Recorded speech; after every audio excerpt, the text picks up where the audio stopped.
Bendecimos el nombre de nuestro Señor en esta hora, mis amados hermanos, con el deseo de haber entrado a la presencia misma de nuestro Dios y poder adorar.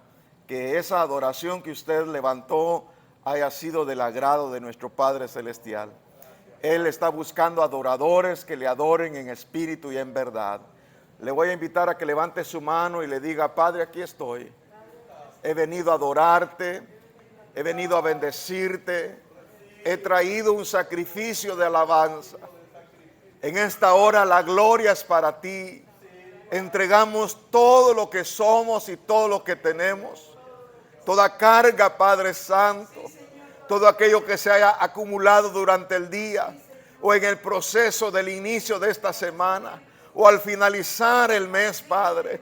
Todo lo rendimos a ti, lo entregamos a ti. Áreas débiles, áreas no rendidas, cualquiera que sea la carga, cualquiera que sea el obstáculo, Padre, te pedimos que tu Santo Espíritu venga y libere, Padre Santo, no solamente nuestros hombros físicos, sino también los espirituales, que podamos tener oído de discípulo para escuchar tu palabra. Hoy hemos venido aquí, Señor, a alabar y bendecir tu santo nombre, pero también a pedirte, Señor, por las necesidades de la iglesia, el cuerpo de Cristo, la iglesia esposa del Cordero, la iglesia alrededor del mundo, no solamente en el continente americano, sino también África, Oceanía, Padre, Europa, Asia, Padre. En el nombre poderoso de Jesús, glorifícate también por las almas que han de ser salvas.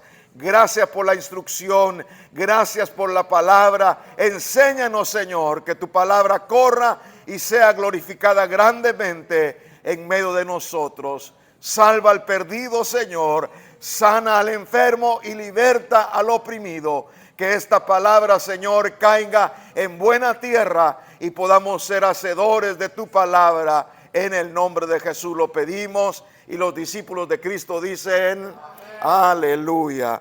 Vamos a ir al libro de Éxodo, por favor. Éxodo, tenemos ahí el capítulo número 26, ya que hemos estado estudiando en alguna secuencia el tabernáculo en el desierto, y vamos a ir hoy al capítulo número 26, por favor, y abra ahí en el versículo número 36, capítulo 26 y versículo 36. La importancia de estudiar la palabra del Señor es para nuestra instrucción, capacitación y edificación. Es importante que nosotros nos llenemos de palabra para que a la misma vez o al mismo tiempo podamos compartir a las personas necesitadas. Jesucristo dijo: vayan por todo el mundo, hagan discípulos enseñándoles todas las cosas. ¿Y qué tiene que ver el tabernáculo con Cristo? Pues mucho. Es la figura. Es la presencia misma de Cristo en el desierto. De esa manera Él pone figuras como, por ejemplo, así como Moisés levantó la serpiente en el desierto, así es necesario que el Hijo del Hombre sea levantado. Y usted sabe que esa serpiente, esa asta con la serpiente, todavía se mantuvo en los tiempos donde ya se había construido el templo de Salomón.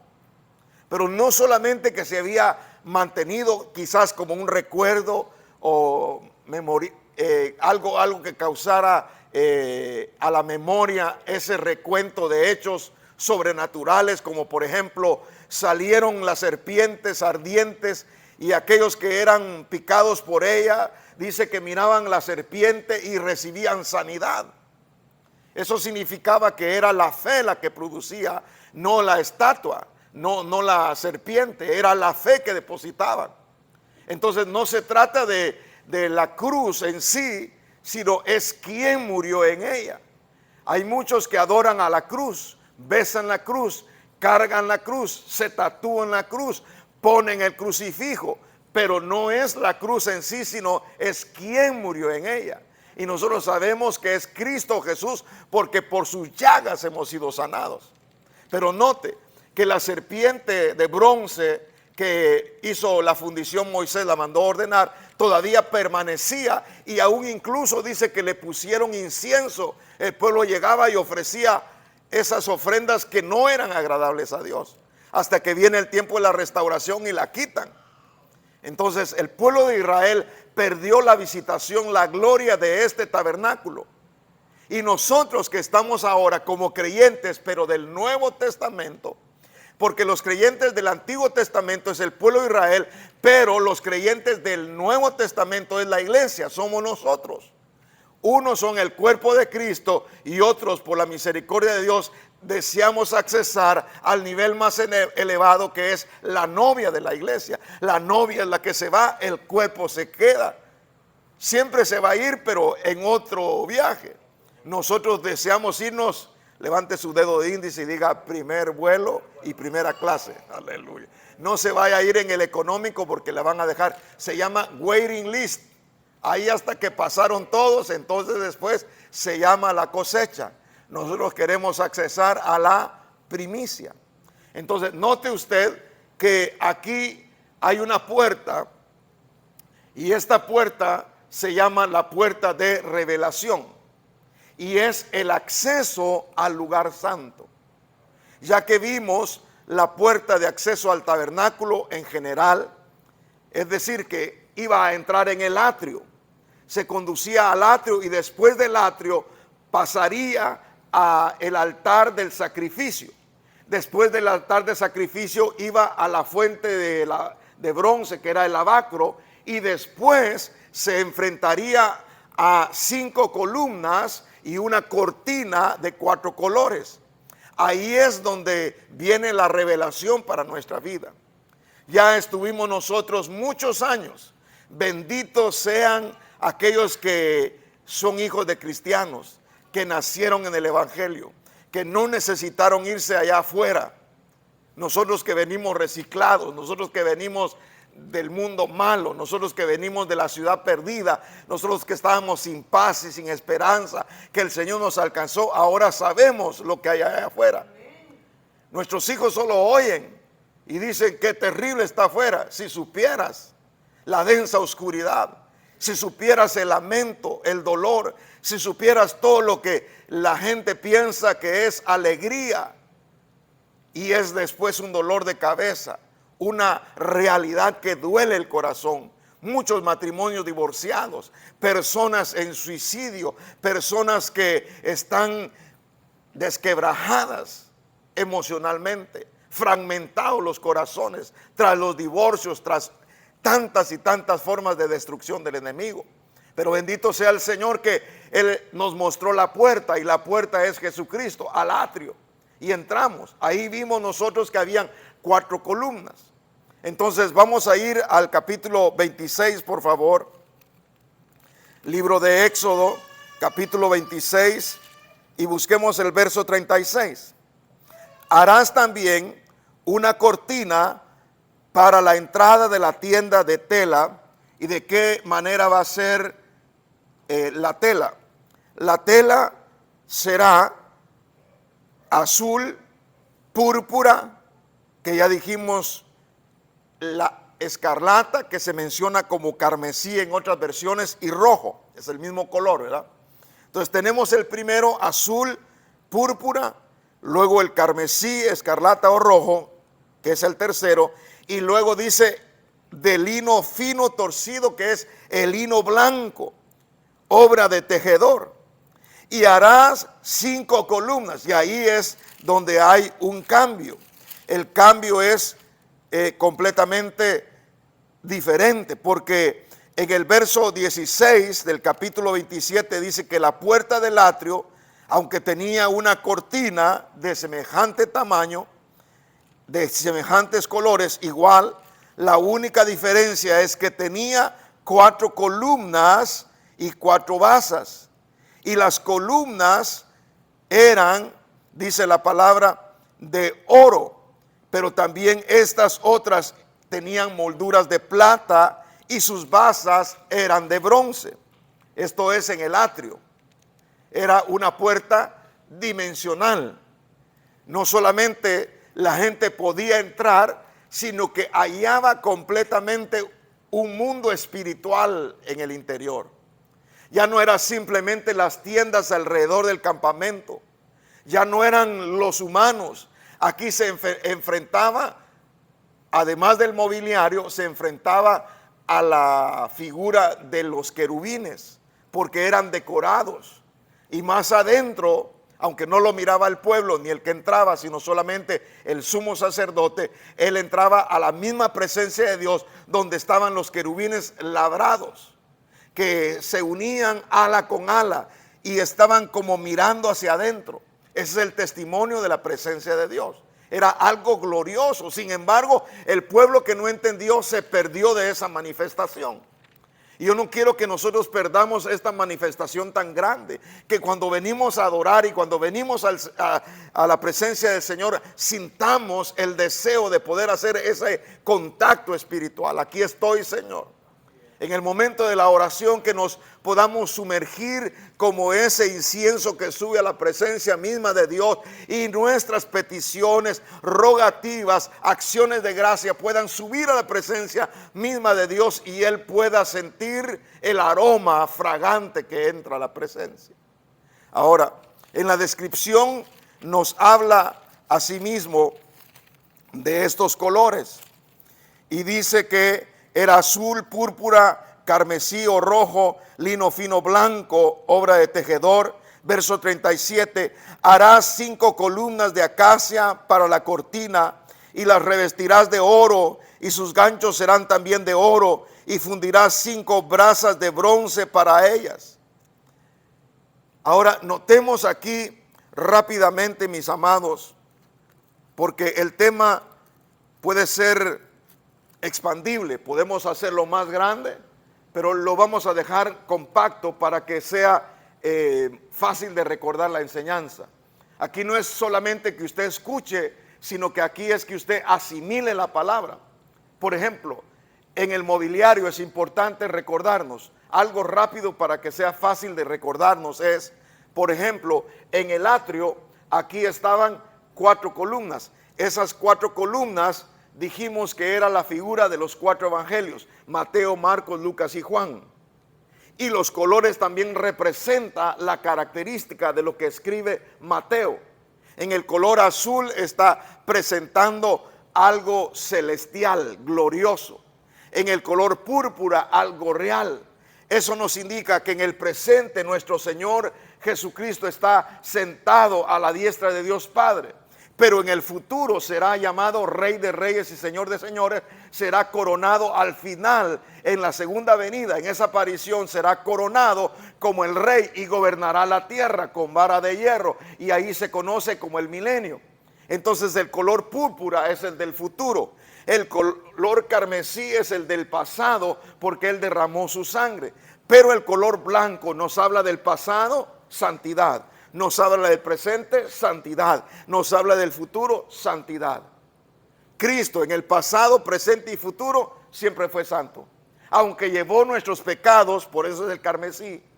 Y aunque Él es futuro rey, dice que aunque era Dios, no usurpó, ni siquiera pensó tomar esa posición o ese título de ser considerado como Dios, sino al contrario se despojó, no solamente de títulos, de posición, de función, de toda la gloria que Dios le había dado como unigénito, y entonces siendo hallado en forma de hombre, perdió sus derechos elementales y se convirtió en esclavo por amor a nosotros. Un siervo no tiene derechos, así que se despojó de todo. Eso se llama kenosis, despojarse, dejar todo completamente. Y al entregarse, el Señor le va a dar un reino inconmovible. Por eso es el púrpura que va a ser el futuro. Por el momento, en el presente, Él está intercediendo por nosotros. Él es nuestro abogado. Si alguno comete una falta, acérquese a Él. Él perdona. Él es amplio en perdonarnos. Entonces notamos aquí, como le decía, para que sea más efectiva la enseñanza y usted memorice el mobiliario. Aquí en el atrio tenemos 4 columnas y tenemos 2 muebles. Uno es Uno es el lugar donde había el sacrificio, uno, y el segundo era donde estaba la base de lavarse, la fuente. Luego aquí habían 3 muebles. Uno sería el candelabro, segundo sería la mesa de proposición y tercero sería lo que conocemos nosotros como el altar del incienso. Entonces aquí arriba, que es el lugar santísimo, hay un solo mueble y ese es el arca. Entonces tenemos, en número sería 1, 3, 2. ¿Me permite?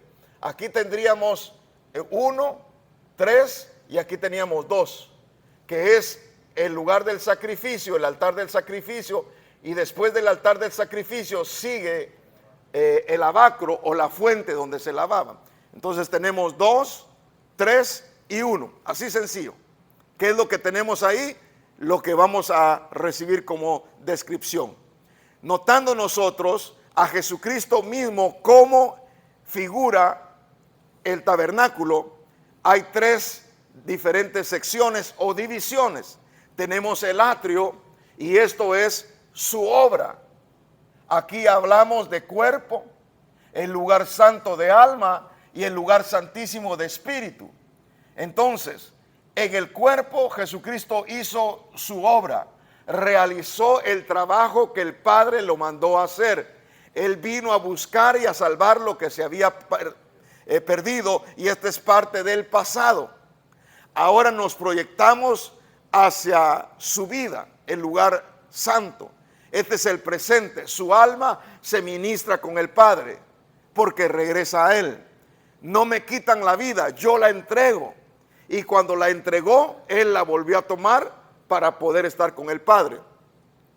Luego notamos en el lugar santísimo su espíritu, y ahí hay un velo de división. Aquí había una puerta con 4 columnas, aquí había otra puerta, pero esta es con 5 columnas, y aquí ya no había una puerta, sino que había un velo. Y Él en su muerte y su resurrección dice que rompió ese velo de arriba hacia abajo para que nosotros pudiéramos entrar, como dice la palabra de Dios. Con su cuerpo abrió un camino nuevo y vivo para que tengamos triple comunión: comunión con el Padre, comunión con el Hijo y comunión con el Espíritu Santo. Ahora, notemos nosotros en Hebreos capítulo 9, por favor, Hebreos capítulo 9, porque no se trata simplemente de estudiar el Antiguo Testamento, sino que se trata de que lo que es figura y sombra en el Antiguo Testamento se refleje en el Nuevo Testamento y podamos ser nosotros edificados. Hebreos capítulo 9, por favor, y verso 1. Ahora bien, aún el primer pacto tenía ordenanzas de culto y del santuario terrenal, porque había un tabernáculo preparado en la parte anterior. Es decir, que en la tienda sagrada había ahí, el verso número 2, ¿verdad? Había un tabernáculo preparado en la parte anterior, que es el lugar santo, en el cual estaba el candelabro. Luego sigue la mesa y el pan sagrado, que también lo conocimos como el pan de la proposición o el pan del rostro o el pan de la presencia. Este se llama lugar santo. Y detrás del segundo velo había un tabernáculo llamado el lugar santísimo, la tercera división. El verso 4, el cual tenía el altar de oro del incienso y el arca del pacto. Cuando usted nota y busca este mobiliario en el Éxodo, lo va a encontrar en el lugar santo. Pero cuando lee en Hebreos, lo encuentra en el lugar santísimo. ¿Habrá alguna confusión en esto? De ningún modo. Cristo Jesús toma el altar de incienso y lo pone en el lugar santísimo, para ser el intercesor. No solamente hay uno aquí en la tierra, se llama Espíritu Santo. Intercede con gemidos indecibles. A veces ni siquiera pensamos que estamos orando. Y es el Espíritu Santo que está actuando en nosotros y de repente sentimos algo dentro de nuestro interior. El Espíritu Santo. Puede ser un sueño, puede ser una pesadilla, puede ser una experiencia difícil, puede ser algo complicado. Usted se siente contristado o triste, usted se siente angustiado, usted puede sentir lo que usted quiera sentir porque usted es alma viviente. Usted siente y puede quejarse delante del Señor. Señor, ya no aguanto. Elías, un hombre semejante a nosotros, dijo: Señor, me termino aquí. Que se expire mi licencia, Señor. Que caduque ya no quiero vivir, que no soy mejor que mis padres. Sácame de esta tierra. Y el Señor le ministró. Nosotros también podemos ser ministrados y es ahí donde el Espíritu Santo intercede. Vamos, por la palabra, una alabanza, una ministración. Dios usa todos los medios habidos y por haber para poder ayudarnos en nuestras debilidades. Es el Espíritu Santo intercediendo aquí. Pero ahora notamos nosotros que en el lugar santísimo aparece, según lo que habla Hebreos, aparece también ahí el altar de oro del incienso y el arca del pacto cubierta toda de oro, en la cual había una urna de oro que contenía el maná y la vara de Aarón que retoñó y las tablas del pacto. Y sobre ella estaban los querubines de gloria que daban sombra al propiciatorio. Pero de estas cosas, creo que lo leí correcto, ¿verdad? Que daban sombra al propiciatorio. Pero de estas cosas no se puede hablar ahora en detalle, porque esta es angelología, el estudio de los ángeles. No solamente entramos en las jerarquías que se ocupa y dice el escritor, lo vamos a dejar a un lado. No que no querramos entrar, pero no es el tiempo de ocuparnos de los ángeles, de los querubines serafines. Vamos a dejar esa parte ahí porque vamos a ver qué es lo que significa el santuario terrenal conforme al santuario celestial. Lo que vio Moisés, figura de qué era. Y aquí notamos nosotros que solamente por la muerte de Jesucristo hay redención, porque sin derramamiento de sangre no había perdón de pecados. Por eso es que cuando nosotros entramos por la puerta del atrio, ahí es una dimensión que se abre, una dimensión nueva. Y lo primero que encontramos y lo primero que vemos es el altar de sacrificio. Ahí es donde se entregó nuestro Señor Jesucristo. Ahí es, en figura me refiero, ¿verdad? Ahí es el monte Calvario, ahí es la cruz que se levanta, ahí es donde Él entrega todo lo que tenía, se despoja. Y por medio de ese derramamiento es que se hace remisión de nuestros pecados. Hebreos, ya que estamos ahí, por favor, visitemos el verso 10, o más bien capítulo 10 y verso 19. Vamos a Hebreos 10, 19. Entonces, hermanos, puesto que tenemos confianza para entrar al lugar santísimo, oiga, por la sangre de Jesús. Mire lo que es tan relevante para nosotros, que ahora hemos sido elevados a la posición de sacerdotes. Antes solamente estaban los levitas y aquellos descendientes de Aarón. Ahora estamos, dígale a la persona que está a la par, tú y yo. Tú y yo, Mateo. Tú y yo, Marcos. Tú y yo, Lucas. Tú y yo, Juan. Todos hemos sido llamados al sacerdocio. Nos llamó para ser real sacerdocio, pueblo santo, pueblo adquirido, nación santa, debo decir. Ahora dice la palabra, por un camino nuevo y vivo que Él inauguró para nosotros por medio del velo, es decir, su cuerpo, su carne. Y puesto que tenemos un gran sacerdote sobre la casa de Dios, acerquémonos con corazón sincero. 1. 2. En plena certidumbre de fe. Dije certidumbre de fe. Número 3. Teniendo nuestro corazón purificado de mala conciencia.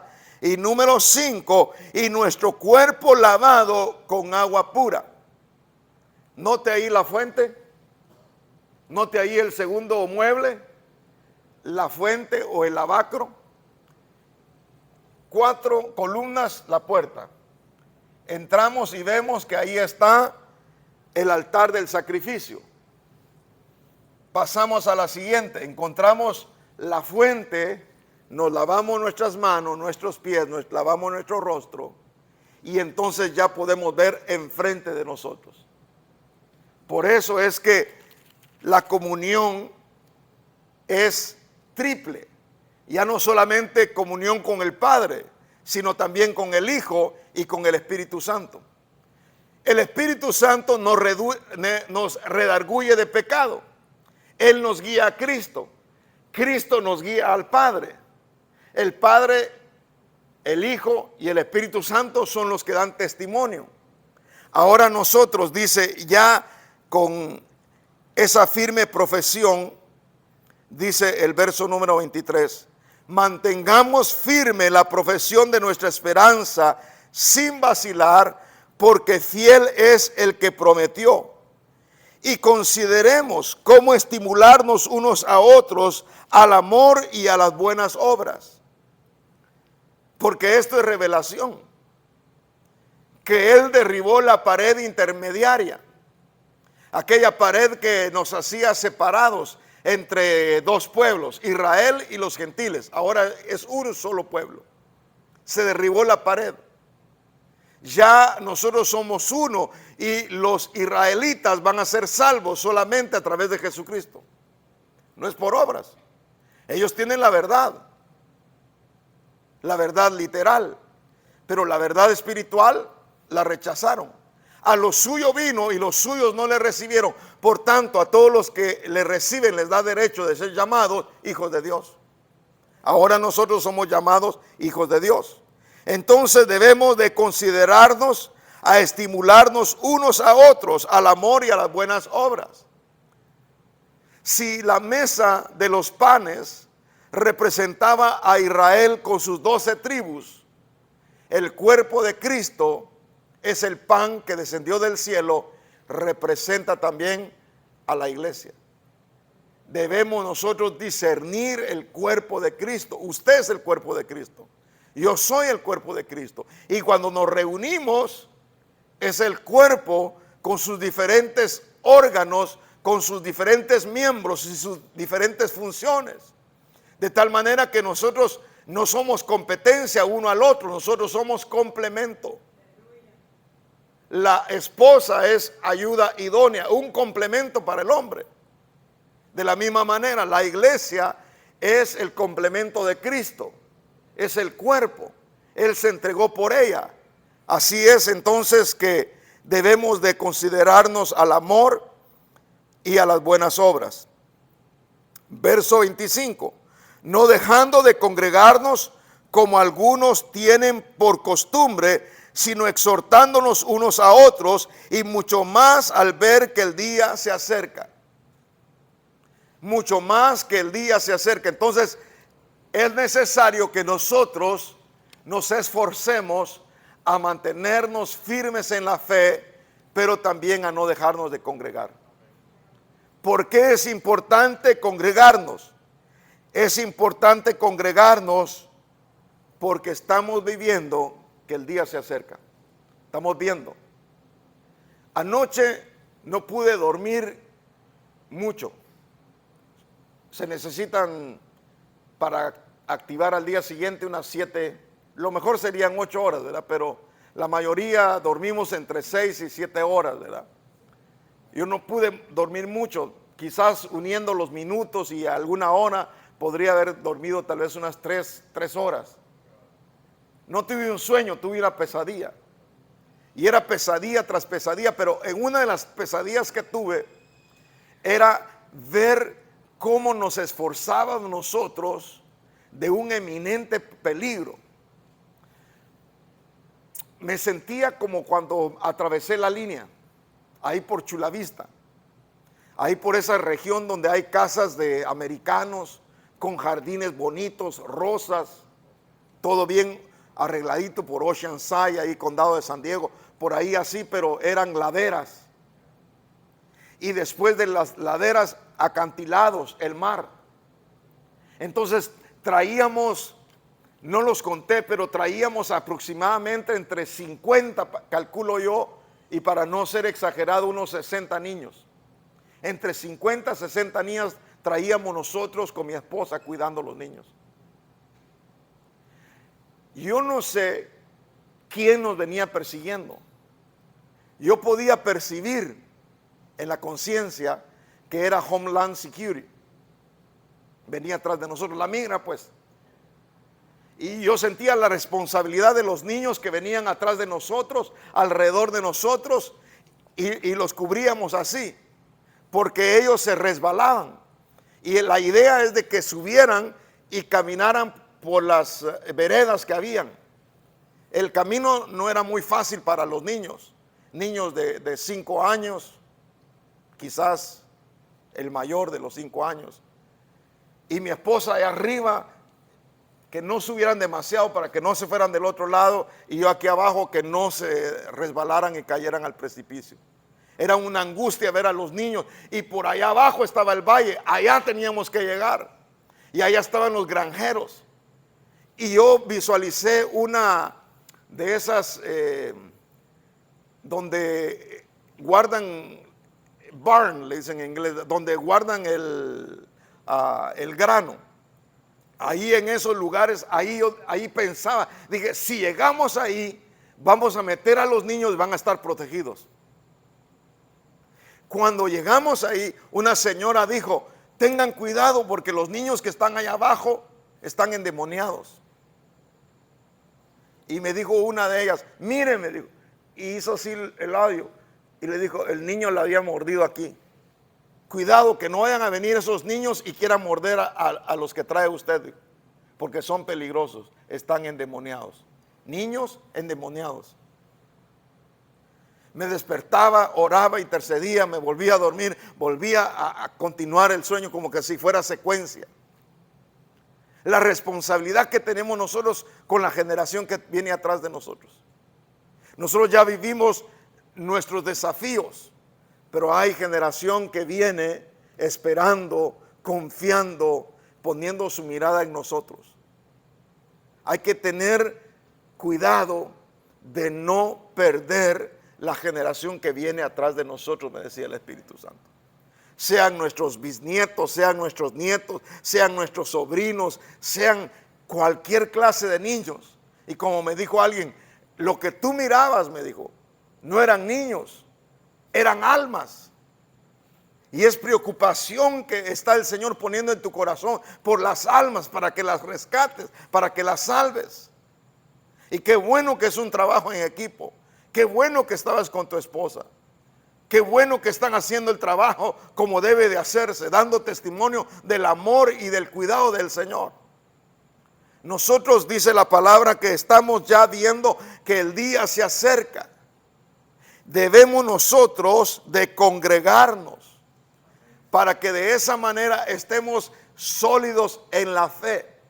Dice, vestidos con toda la armadura de Dios para estar preparados para el día malo. Y habiendo resistido al enemigo, Él, dice la palabra, que huirá de nosotros, echando toda ansiedad sobre Él, porque Él tiene cuidado de nosotros. Cuando nosotros vemos la administración que Dios tiene para nuestra vida, es una administración que empieza con una triple comunión: comunión con el Padre, con el Hijo y con el Espíritu Santo.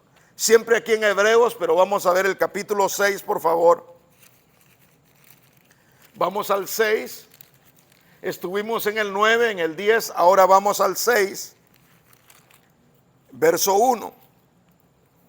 Por tanto, dejando las enseñanzas elementales, Es decir, palabra del principio, doctrina básica acerca de Cristo, avancemos hacia la madurez.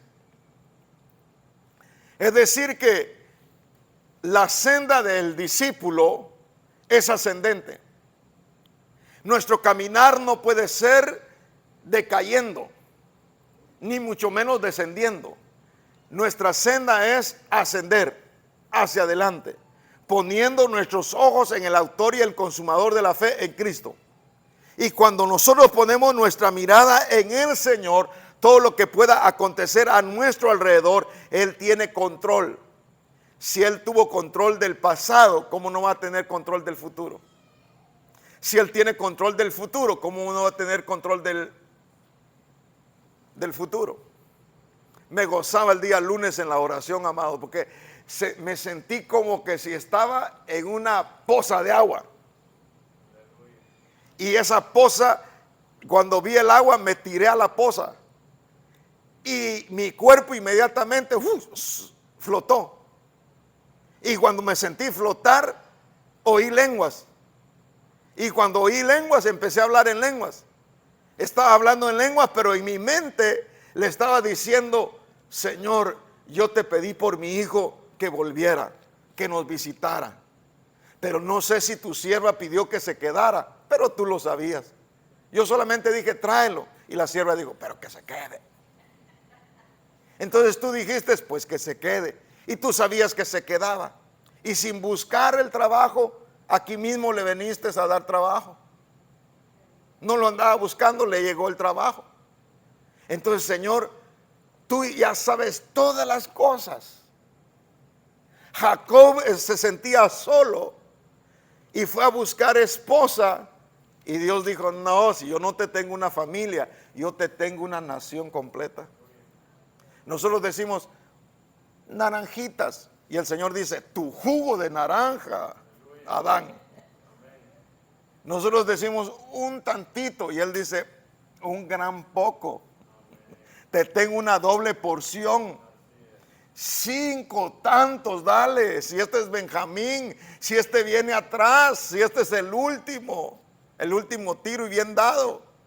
Dios nos trae dotados con gracia y favor. Ninguna arma forjada en contra de nosotros prevalecerá.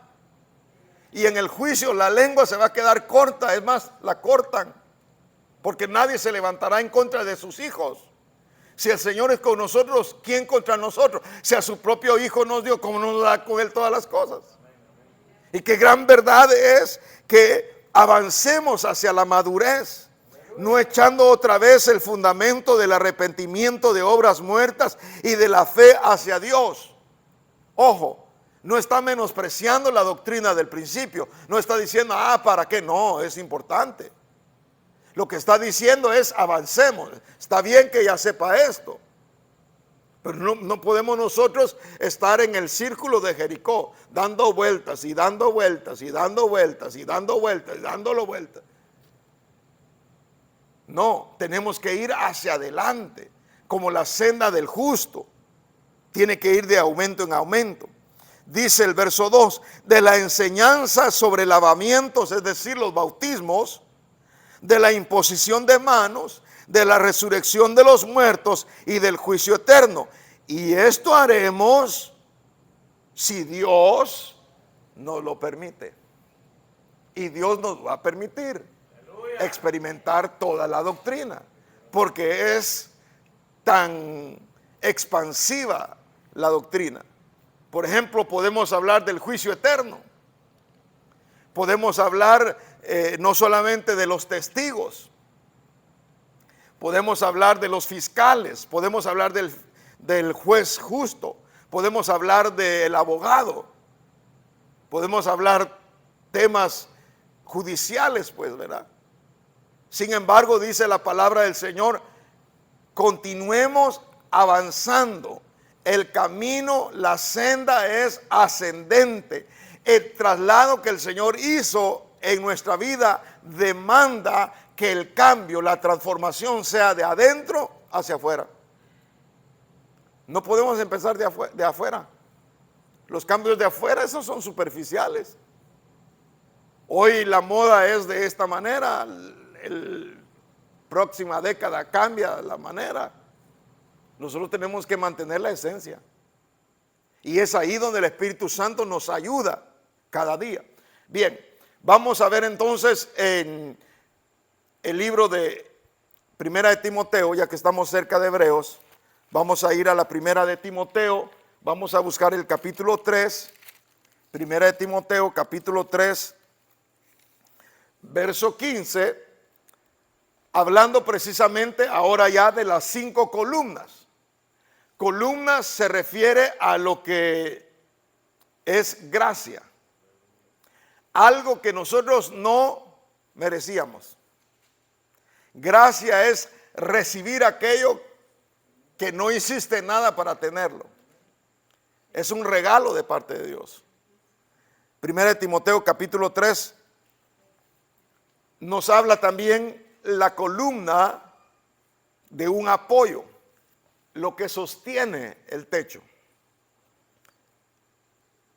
La familia está edificada por este edificio. Los padres son la columna. Papá y mamá sostienen el hogar. Falta papá, no funciona. Falta mamá, no funciona. Tienen que estar los dos. No significa que no pueden sobrevivir, sobrevivimos o sobreviven, pero no es normal. Tiene que estar papá y mamá como columnas de la iglesia espiritual, la familia. Dice, pero en caso me tarde, te escribo para que sepas cómo debes conducirte en la casa de Dios, que es la iglesia de Dios vivo, columna y sostén de la verdad. ¿Cómo nos debemos de comportar, Timoteo? Porque si el atrio nos presenta a nosotros como el inicio del evangelio, la vida espiritual, la mayor parte del tiempo la vivimos en la iglesia, en el lugar santo. El lugar santísimo será la glorificación, pero ahorita nosotros, nuestro domicilio es el lugar santo. Ahí están las columnas. Ahí es donde nosotros, el apóstol le habla a Timoteo, debes de saber cómo conducirte, cómo comportarte. Timoteo, si miras a una anciana, trátala con respeto como tu propia madre, le dice. Y si ves a una jovencita, trátala como fuera tu hermana, con pureza. Un padre nunca va a ver a una hija de otra forma que no debe ser. Timoteo, tienes que comportarte bien. Tienes que conducirte como se debe conducir un siervo temeroso de Dios. Porque estás en el lugar santo. Columna y apoyo de la verdad. Y no tienes que ser diferente entre tú y lo que estás predicando. ¿Verdad? Entonces, le dice más, indiscutiblemente grande es el misterio de la piedad. Por eso es que la puerta es la revelación. Recibimos revelación no para que la gente sepa cuánto nosotros conocemos, sino cómo es que nosotros vivimos. Porque el conocimiento tiene que ser un estilo de vida diferente para hacer mis negocios. Alguien nos estaba ofreciendo un servicio y dijo, pero necesita que su hijo esté aquí con ustedes. ¿Podrían ustedes dar la información de él y que se pueda firmar después? O no sé si ustedes pueden firmar. Y yo le dije, con aquel todo tiene que ser punto y coma. Yo ni siquiera intento, le dije, que empiece cualquier papel que no lo involucre a él. Él tiene que ver qué es lo que va a firmar y leer todo lo que estamos hablando. No puedo yo hacer algo que a él no le parezca que esté correcto. Por cuestiones de conciencia, pues por cuestiones de la forma en que él piensa, y yo tengo que respetarlo. Entonces nosotros estamos viviendo una vida completamente diferente del mundo, donde el mundo hace cualquier negocio, y si le vende el carro de la señora, mija, perdona, pero ya te vendí el carro, no, pues era mío, papi. Sí, sí, mami, pero yo lo necesitaba para agarrar el mío. Y el otro viene con tremenda 4x4, ¿verdad? Y el pichirilo de la señora lo dejó de down payment. Mija, aquí vas a estar mejor, vas a mirar hasta la vecina cuando vaya a tender la ropa. No, solamente era algo ilustrativo. Pero si se parece a alguno ya es diferente, ¿verdad? No tiene derechos reservados este material, lo puede usar. No para dedicárselo a otros, sino para edificarnos. Dice que es un misterio. Y ese misterio de la piedad radica en que la manifestación de Cristo fue en la carne, que fue justificado en el Espíritu, contemplado por los ángeles, proclamado entre las naciones, creído en el mundo y recibido arriba en gloria. Todo esto es lo que representa a la iglesia, el misterio de Cristo, la revelación. Él es el camino, la verdad y la vida. Entonces, si el atrio es el camino, eso significa que el lugar santísimo es la verdad, y el lugar santísimo, el lugar santo la verdad, y el lugar santísimo sería la vida. ¿Cuál es el estilo de vida que tengo que vivir? Un estilo de vida diferente de lo que el mundo era. Si no, ¿cuál es el cambio? El cambio exterior, eso pasa de moda. Lo que está dentro es lo que Dios va procesando. El alma es donde se radican todas las debilidades, las áreas no rendidas. Lo que nos molesta casi siempre es el alma. El espíritu está dispuesto siempre a adorar al Padre, se contrista. El espíritu nuestro se quebranta, clama, y ahí es donde hay ministración. Ahora, notamos nosotros en Gálatas capítulo 2, por favor, donde Pablo da testimonio de lo que representa Gálatas capítulo 2, y vamos a ver el verso 9, que al reconocer la gracia que se había dado, Jacobo, Pedro y Juan, acuérdense, los discípulos en 3 dimensiones, ellos vieron la transfiguración en el monte. Esas vestiduras blancas y resplandecientes.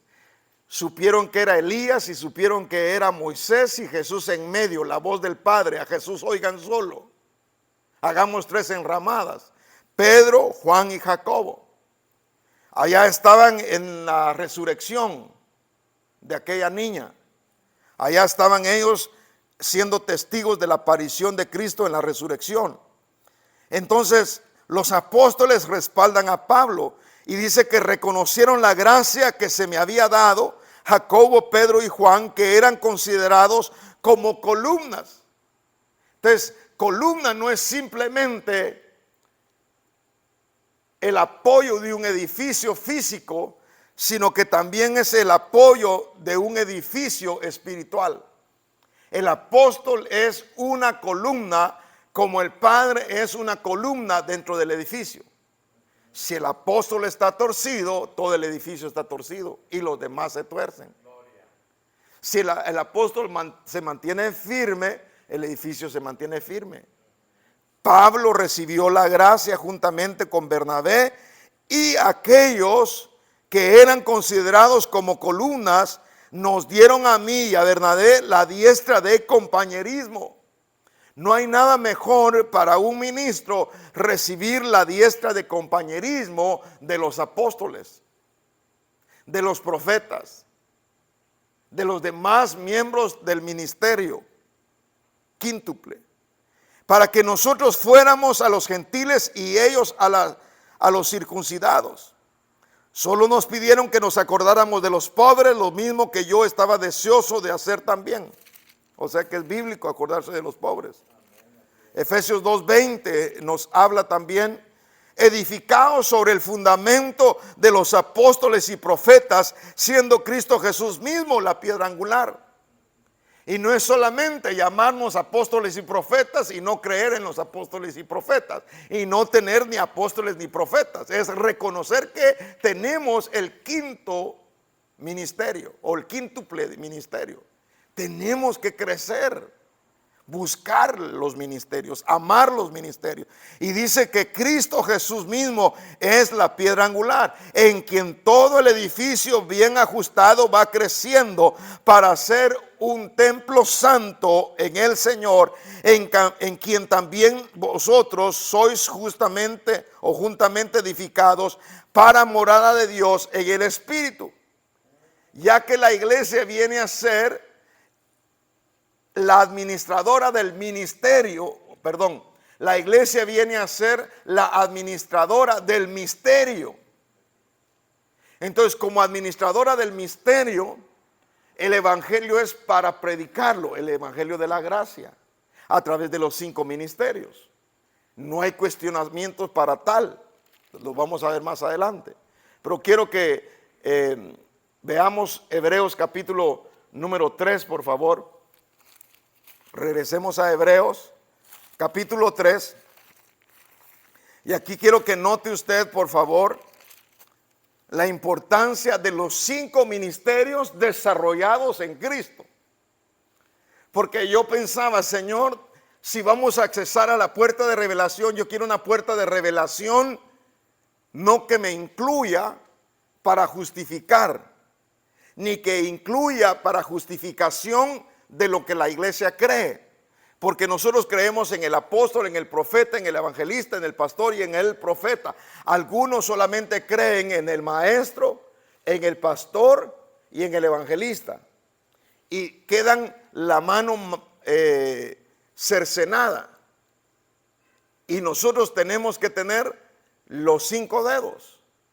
Dice la palabra que nosotros tenemos que estar amparados bajo la mano de nuestro Dios, esa mano que nos va a levantar cuando sea tiempo. Entonces no vamos a justificar los 5 ministerios, sino que vamos a ver las 5 columnas.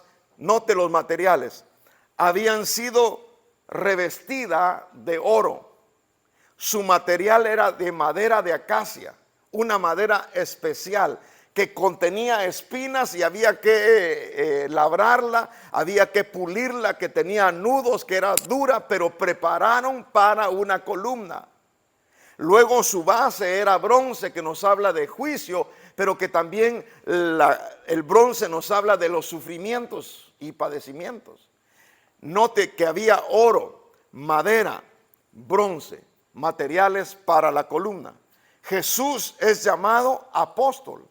El dedo anular, capítulo 3 y verso número 1. Por tanto, hermanos, participantes del llamamiento celestial, considerad a Jesús el apóstol y sumo sacerdote de nuestra fe, en el cual fue fiel al que lo designó, como también lo fue Moisés en toda la casa de Dios, porque él ha sido considerado digno de más gloria que Moisés, así como el constructor de la casa tiene más honra que la casa, porque toda casa es hecha por alguno, pero el que hace todas las cosas es Dios. Y Moisés fue fiel en toda la casa de Dios como siervo, para testimonio de lo que se iba a decir más tarde. Pero Cristo fue fiel como hijo sobre la casa de Dios, cuya casa somos nosotros, la iglesia, si retenemos firmes, o si retenemos firmes, o firme, singular, hasta el fin de nuestra confianza y la gloria de nuestra esperanza. Note que mencionan a Jesús como apóstol. Vamos a ver Lucas capítulo 7. Lucas capítulo 7, verso 16.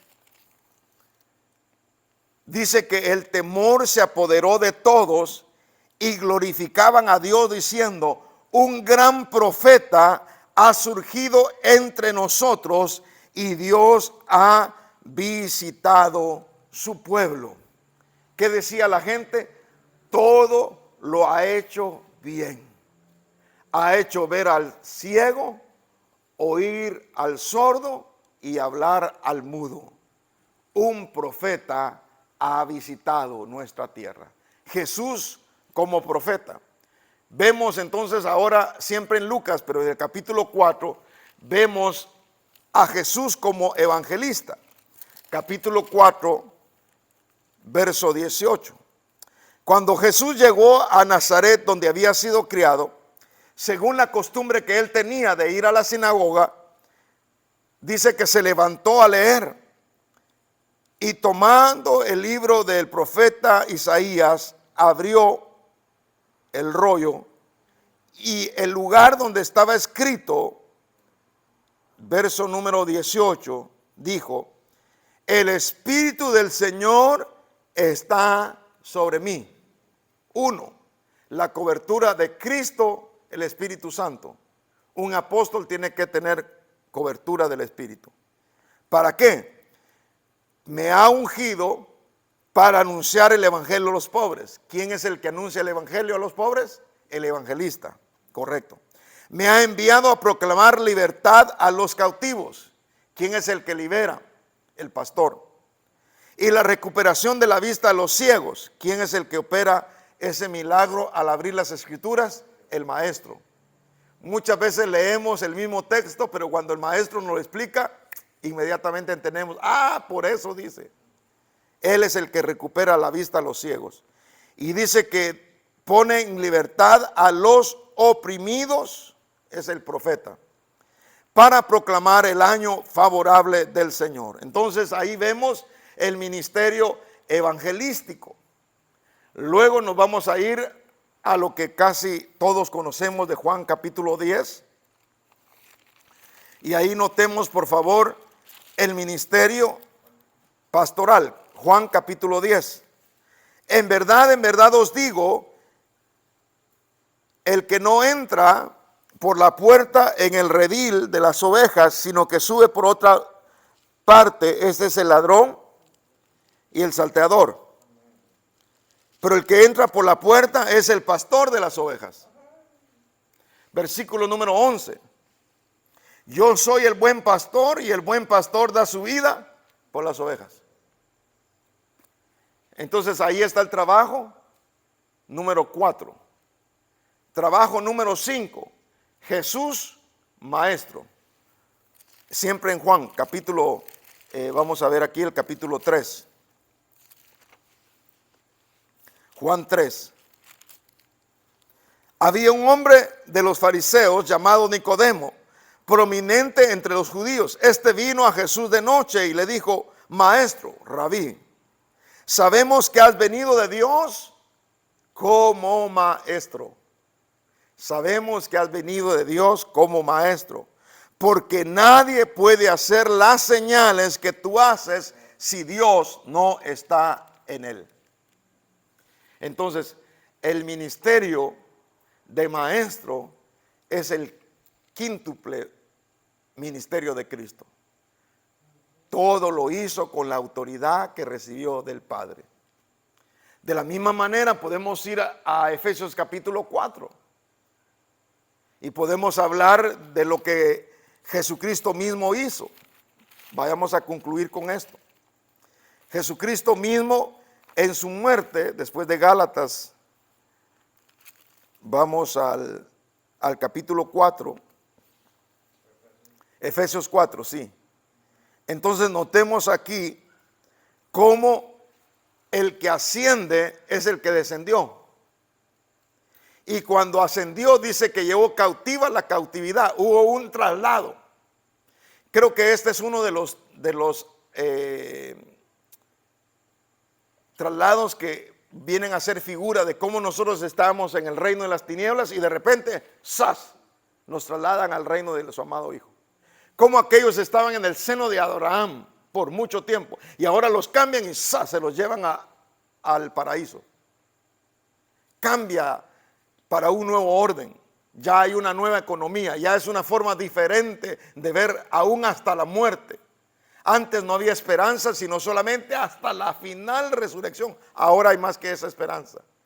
Ahora hay la esperanza de nuestra transformación. Que si morimos en el Señor es dormir y seremos transformados en un abrir y cerrar de ojos. Que esto es simplemente, la muerte es simplemente nuestro pasaje hacia la vida eterna, vida gloriosa.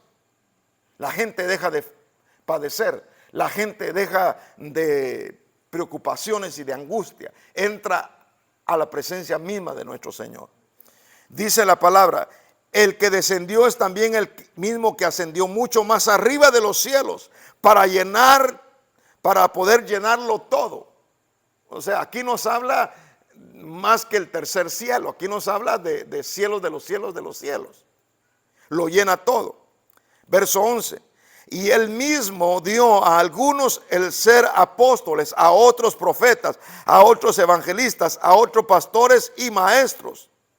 ¿Con qué propósito? A fin de capacitar a los santos para la obra del ministerio, para la edificación del cuerpo de Cristo. 13. Hasta que todos lleguemos a la unidad de la fe y del conocimiento pleno del Hijo de Dios, a la condición de un hombre maduro, es decir, varón perfecto, a la medida de la estatura de la plenitud de Cristo. ¿Qué es lo que está haciendo el quíntuple ministerio? Lo que está haciendo es madurar, establecer la fe, afianzar lo espiritual, dar amor, dar crecimiento y sobre todo armonizar el lugar santo. Este es el lugar santo. Y aquí venimos de diferente corriente, pero Dios nos hace uno solo, como el Padre y el Hijo son uno. Ahora, en el lugar santo se describe 3 mobiliarios. Primero, el candelero representa a Cristo, representa al Espíritu Santo y representa la palabra con sus 66 libros. Luego, en el centro está el altar del incienso, que es figura de la adoración y figura de la oración. Y luego, en el lado norte aparece la mesa de los panes, representando a Cristo, el pan de vida, al Espíritu Santo también, que es el que nos permite digerir esa palabra, y por supuesto a la palabra escrita que nosotros tenemos aquí. Que esta palabra nos bendiga, que esta palabra nos permita a través del candelero recibir la revelación divina del Espíritu Santo, que cuando usted lea la palabra sean iluminados esos textos para edificación de su vida espiritual. Amén. Padre, te damos gracias por este momento de estar frente a tu palabra, reconociendo que el altar del incienso es una forma en la que se llega al Padre, porque estamos cerquita de entrar al lugar santísimo. Es un lugar en el cual el hombre se encuentra contigo. En aquella ocasión era una vez al año, pero ahora lo podemos hacer cuantas veces traigamos sacrificios de adoración. Como también representa la oración, que es la comunicación contigo por medio del Espíritu, nuestro Espíritu. Así como tú eres Espíritu, nosotros somos espíritus vivificados por Cristo, y de esa manera podemos hablar contigo, Padre. Hoy echamos toda ansiedad sobre ti porque tú tienes cuidado de nosotros. Padre, gracias por esta palabra. Gracias porque nos escogiste, Señor, desde antes de la fundación del mundo. Hoy podemos venir y decirte gracias por tu amor y tu misericordia. Gracias porque amparados a tu sombra podemos, Señor, encontrar refugio. Gracias, Padre, por todo lo que has hecho, por todo lo que harás. Te bendecimos, Señor. Te damos a ti toda la gloria, toda la honra, toda la alabanza, porque solamente a ti te pertenece. Te bendecimos, Padre, en el nombre poderoso de Jesús. Asimismo también, Padre, sobre tu pueblo, aquellos que están esperando, Señor, ministerio. Yo delante de tu presencia les doy esta palabra. Humillaos pues bajo la poderosa mano de Dios, para que Él os exalte a su debido tiempo, echando toda vuestra ansiedad sobre Él, porque Él tiene cuidado de vosotros. Esa mano poderosa es la mano de los 5 ministerios, es la mano de Cristo sobre toda aflicción, lucha, tristeza, sobre toda carga, sobre todo dolor, cansancio, sobre cualquier situación. Tú tienes el control, Padre. Por eso echamos a ti, Señor, toda ansiedad. Toma control, Padre, en el nombre poderoso de Jesús. Te lo pedimos, Padre. Amén, Señor, y amén.